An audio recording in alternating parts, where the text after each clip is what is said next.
الحمدللہ والصلاۃ علی رسول اللہ، اما بعد۔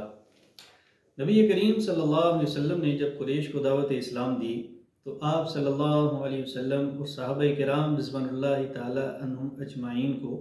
بہت سے مصائب کا، تکالیف کا سامنا کرنا پڑا۔ اللہ کے نبی صلی اللہ علیہ وسلم نے صحابہ کرام رضوان اللہ تعالی عنہم اجمعین کی یہ کیفیت دیکھی۔ ایک طرف یہاں مکہ میں صحابہ کرام کو تنگ کیا جاتا تھا، اور دوسری طرف نبی کریم صلی اللہ علیہ وسلم یہ بھی چاہتے تھے کہ یہ جو آفاقی پیغام ہے یہ دوسری دنیا تک بھی پہنچے۔ چنانچہ اللہ کے نبی صلی اللہ علیہ وسلم نے صحابہ کرام کو حکم دیا کہ تفرقوا فی الارض، کہ زمین کے اندر پھیل جاؤ۔ صحابہ کرام نے پوچھا حضور آپ خود ارشاد فرمائیے کہ ہم کس طرف ہجرت کریں؟ تو اللہ کے نبی صلی اللہ علیہ وسلم نے حبشہ کی طرف جانے کا حکم دیا، اور ساتھ اس کی صفات بھی گنوائیں کہ وہاں حبشہ کا جو بادشاہ ہے وہ ایک نیک اور رحم دل انسان ہے، اور وہ لوگوں کے اوپر ظلم نہیں ہونے دیتا۔ چنانچہ 15 صحابہ کرام رضوان اللہ تعالی عنہم اجمعین کی یہ پہلی ہجرت تھی، جن میں حضرت عثمان ابن عفان رضی اللہ تعالیٰ عنہ اور سیدہ رقیہ رضی اللہ تعالیٰ عنہ بھی شامل تھی۔ اللہ کے نبی صلی اللہ علیہ وسلم نے گویا کہ ہجرت میں سب سے پہلے اپنی بیٹی کو بھی شامل فرمایا، اور خود ارشاد فرمایا کہ عثمان وہ شخص ہیں کہ جنہوں نے حضرت لوط علیہ السلام کے بعد اپنے اہل و عیال کے ساتھ اللہ کے راستے میں ہجرت کی ہے۔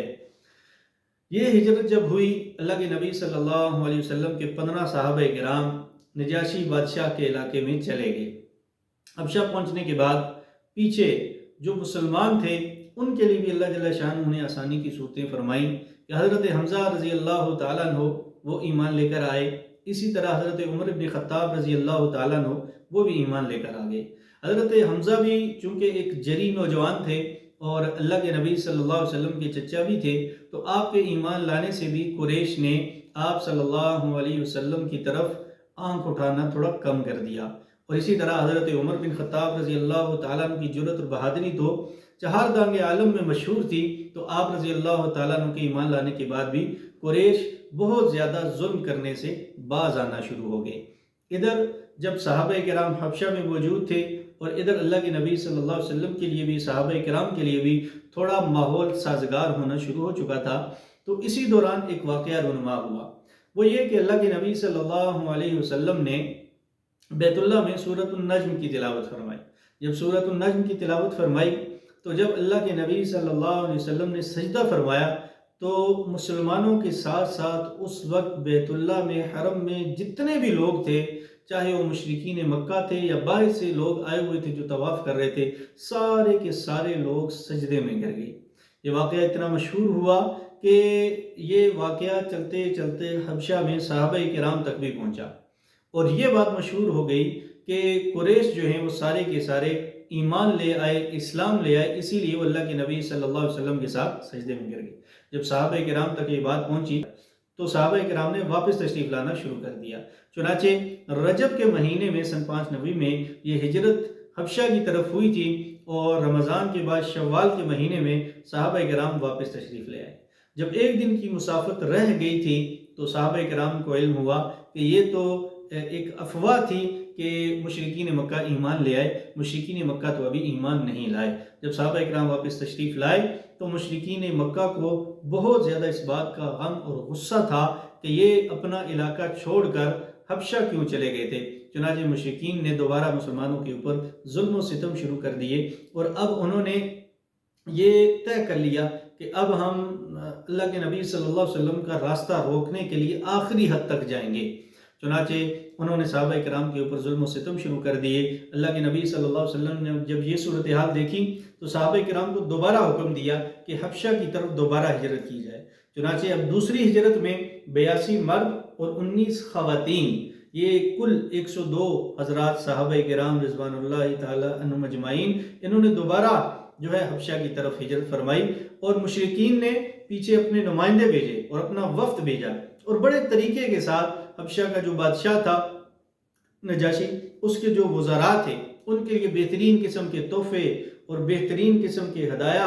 اور لگی لپٹی باتیں ان کے ساتھ کہ ہمارے علاقے کے یہ نوجوان ہیں اور یہ صحابی بن گئے، انہوں نے اپنا دین چھوڑ دیا اور یہ ہماری قوم، ہمارے قبیلے کے باغی ہیں، ہمارے کلچر کے باغی ہیں، انہوں نے ہمیں چھوڑ دیا، چنانچہ ہم ان کو واپس لینے کے لیے آئے۔ اور ان تمام وزراء کو یہ تحفے تحائف دینے کے بعد ان کو بھی اپنے ساتھ ملا لیا کہ جب ہم نجاشی بادشاہ سے ملیں گے اور اپنا مدعا رکھیں گے تو آپ لوگوں نے بھی ہمارا ساتھ دینا ہے۔ نجاشی ایک انصاف کرنے والا شخص تھا، چنانچہ اس نے کہا کہ میں جب تک ان لوگوں کو خود نہ سن لوں کہ وہ کیا کہتے ہیں، ان کا کیا مقصد ہے، وہ کیوں یہاں پر آئے ہیں، میں تب تک فیصلہ نہیں کروں گا۔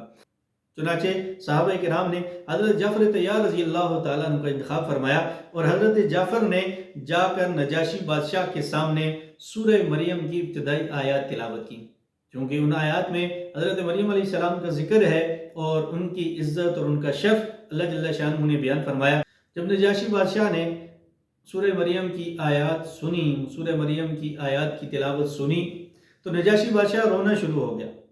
اور نجاشی بادشاہ نے اتنا اثر لیا، اتنے آنسو نکلے کہ نجاشی بادشاہ کی داڑھی بھی تر ہو گئی۔ اللہ کے نبی صلی اللہ علیہ وسلم پہ نازل ہونے والا کلام اور حضرت مریم علیہ السلام کا تذکرہ یہ سن کر نجاشی بادشاہ کا دل نرم ہوا اور اس نے مسلمانوں کے لیے، حضرت جعفر طیار، صحابہ کرام رضوان اللہ تعالیٰ اجمعین کے لیے یہ فیصلہ کیا کہ یہ یہیں پر رہیں گے اور کوئی بھی ان کو میرے ملک سے واپس لے کر نہیں جا سکتا۔ چنانچہ مشرکین کا جو وفد تھا وہ پھر پریشان ہوا اور انہوں نے دوسرے دن دوبارہ دربار میں آ کر ایک نئی چال چلی اور نجاشی بادشاہ سے کہنے لگے کہ آپ ان کو دوبارہ بلائیں اور دوبارہ بلا کر ان سے یہ پوچھئے کہ وہ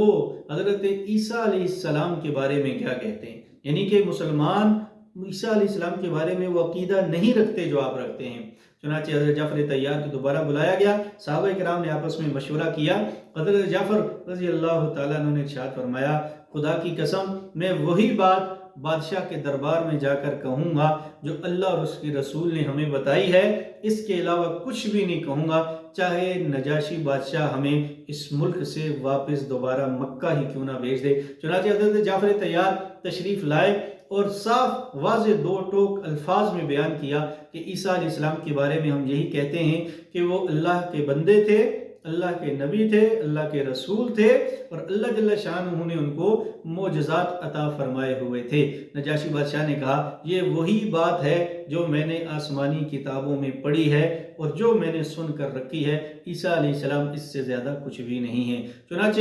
یہ سارا مشرکین کا وفد، یہ سارے کی ساری ان کی سازشیں اور ان کے سارے طریقے، سارے ان کے مکر اللہ جل شانہ نے انہی پہ لٹا دیے اور صحابہ کرام کے لیے نجاشی بادشاہ نے یہ فیصلہ کیا کہ مسلمان میرے ملک میں امن و امان کے ساتھ رہیں گے۔ اللہ جل شانہ نے اسے ہدایت بھی عطا فرمائی۔ نجاشی بادشاہ ایمان لے کر آیا اور اس نے پھر خود اللہ کے نبی صلی اللہ علیہ وسلم کے لیے ام حبیبہ کا نکاح کیا اور 400 درہم مہر مقرر کیا اور بہت سے تحائف اور بہت سی بانیاں اور بہت سے اور قیمتی تحائف وہ دے کر اللہ کے نبی صلی اللہ علیہ وسلم کے پاس روانہ کیا۔ نجاشی بادشاہ جب اس دنیا سے چلا گیا تو اللہ کے نبی صلی اللہ علیہ وسلم نے صحابہ کرام سے اس بات کا ذکر کیا کہ مجھے وحی کے ذریعے یہ بتایا گیا ہے کہ نجاشی بادشاہ اس وقت اس دنیا سے جا چکا ہے، اور اللہ کے نبی صلی اللہ علیہ وسلم نے اس بادشاہ کے لیے خیر کے اور عافیت کے کلمات ارشاد فرمائے۔